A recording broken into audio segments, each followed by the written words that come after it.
everyone and welcome back to my channel. Today I wanted to show you guys how to make halwa. Now in Guyana, halwa is usually made for the birth of a baby on the 9th day after the baby is born. And honestly guys, it does not get any more traditional than this. So before we get into the whole cooking process, I'm just going to go over all of the ingredients that we'll be using to make this halwa today. The ingredients that I'll need to make my halwa today are some all-purpose flour, some carnation milk or evaporated milk, and I'm just using evaporated milk, but you are welcome to mix it with whole milk, or you can go ahead and just use whole milk if you would like. And then I have some sugar for sweetness. I have some ghee to help me make my halwa, and I'm pretty sure you guys could use butter for this. I've never tried it with butter, so you guys could test it out if you guys only have butter and not ghee. And then I also have some ginger, and ginger is pretty important to this dish because this halwa is supposed to have a natural spice to it that comes not only from the masala but also from the ginger, the spice that the ginger gives. And then I also have the most important ingredient, which is the halwa masala. Now, this is not regular garam masala that you would use in your curry dishes or any type of Indian dishes that Guyanese people would make.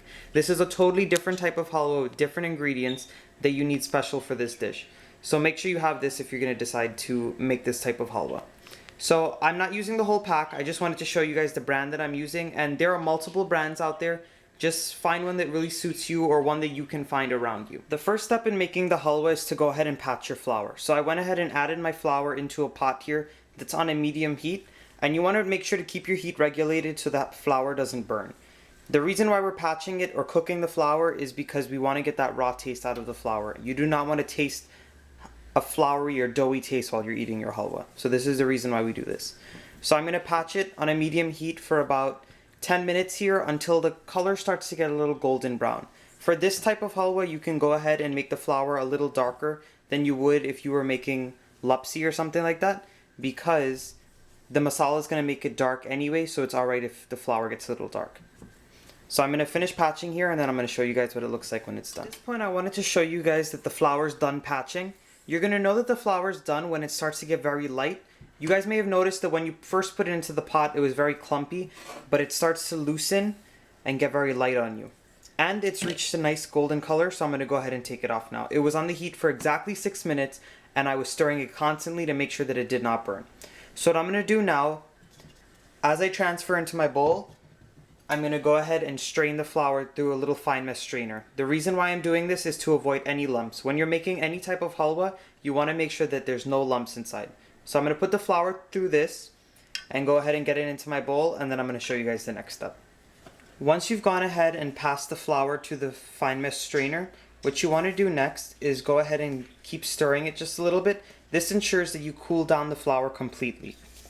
And the reason why you want to cool down the flour is because if you don't, then it will create lumps once you mix in your other ingredients. So I've already given it a few mixes and it's cooled down already. It's okay if it's a little warm, that's totally fine. So what I'm going to do next is I'm going to go ahead and add in my ginger. And this is grated ginger I'm using here, fresh ginger. I don't recommend that you use the powder ginger for this because you're not going to get the same flavor that you would with the freshly grated ginger. The next step is to go ahead and add in all of your sugar. And you can add your sugar in, and then once you mix in your milk and everything, you give it a taste to make sure it's sweet enough for you. You don't want to add all your sugar now because you want to make sure that you're not adding too much or too little. You have to do it per your taste. So now what I'm doing is I'm pouring in the milk little by little. And you can definitely use a whisk for this, but I'm just going to keep on using my spoon here.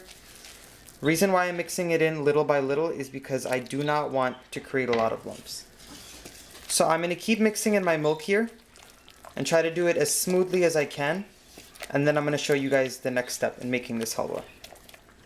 I finished mixing my halwa mixture here, and you want to make sure while you're mixing it to not develop any lumps. But if you do, it's okay because we'll be straining it one more time before it goes into the hot ghee.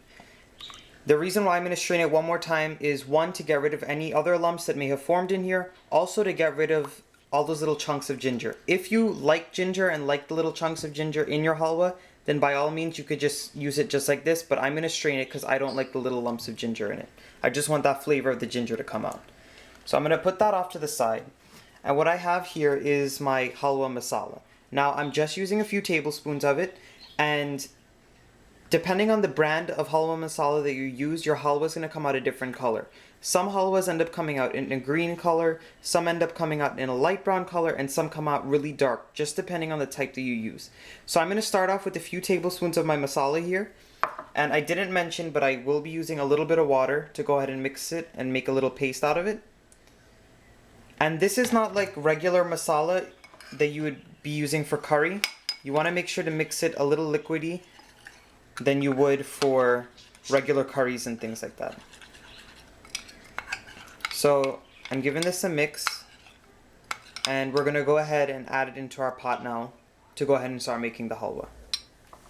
What I went ahead and did was melted my ghee in my pot here on a very low heat. And the reason for this is because when you put in your masala and then when you end up adding in your flour mixture, you want the heat to be super low so it doesn't start to clump up on you. So my ghee is totally melted now. What I'm going to go ahead and do is add in my halwa masala mixture. I remember what I did was I mixed that halwa masala with a little bit of water, and I mixed it pretty liquidy. So when you add it in here, you do not want it to fry at all. You're not going to chunky this masala like you would for normal curry. So I'm adding that in, and you want to just mix this, and you want to let it bubble up and just cook on a low heat for about 3 or 4 minutes. You don't want it to get brown at all. You just want it to start cooking and get that raw masala taste out. So I'm going to go ahead and cook it on this heat here, and then I'm going to show you guys what it looks like. My masala has been cooking on a very low heat here for exactly 2 minutes, and the way that you know it's done is when it starts to get very fragrant on you. So you can see that it's not bubbling up because it's still on a very low heat, but you can smell the fragrance of it. That's how you know it's done. So what I'm going to do now is go ahead and take my fine mesh strainer, and I'm going to pour all of my flour mixture into it and into my masala mixture. And for this part especially, you need to make sure the stove is on a very low heat or else it's going to start bubbling up on you. So I'm pouring it in and it's straining through. And you want to get all of it in. And as I said before, the reason I'm doing this is because I do not want the big chunks of ginger to be throughout my halwa. So what I'm doing here is I'm just going to finish pushing this through, and then I'm going to show you guys what we're going to do next. At this point, I pushed all of my mixture through the fine mesh strainer, and it's in my masala mixture with the ghee now. So what you want to do is you want to keep stirring, and at this point you can make the heat a little higher to like a medium-low heat at this point, and then you just want to let it cook until it starts to get very thick. I'm going to give it about 5 minutes, and then I'm going to show you guys what it looks like at that point. So I just cut my stove off, and it took exactly 6 minutes for this halwa to get like this on a medium-low heat. It's nice and thick at this point, and I do want to remove it because it's going to continue to get thicker as it sits. So if it does get too thick for you, too fast, you can go ahead and add in a few more tablespoons of milk, or you can go ahead and add in a little bit of water. Just to let you guys know, the water will dilute the flavor a little bit, so I do recommend you adding the milk if it gets too thick. And at this point, you want to taste it for sugar. If it does need a little more sugar, you can go ahead and add in a little more and stir it in at this point. So now I'm going to go ahead and dish it out and show you guys what it looks like. This halwa goes very well with Dosti Roti or 2-in-1 roti. So if you guys would like to see how that's made, go ahead and check out the video that I've linked up in here. And it's also going to be in my description box down below. I have my finished halwa over here. And before I took it out of my pot, I made sure to go ahead and taste it for enough sugar and just to make sure the flavor was alright. So I went ahead and I dished it out here, and this is what it looks like. This is the finished product. You're going to see that mine took on a very light brown color, and the reason why mine is a little lighter is because I didn't use too much of the masala. I don't like when this is overly dark because when it does, it tends to get very bitter. So this flavor right here is perfect like it is.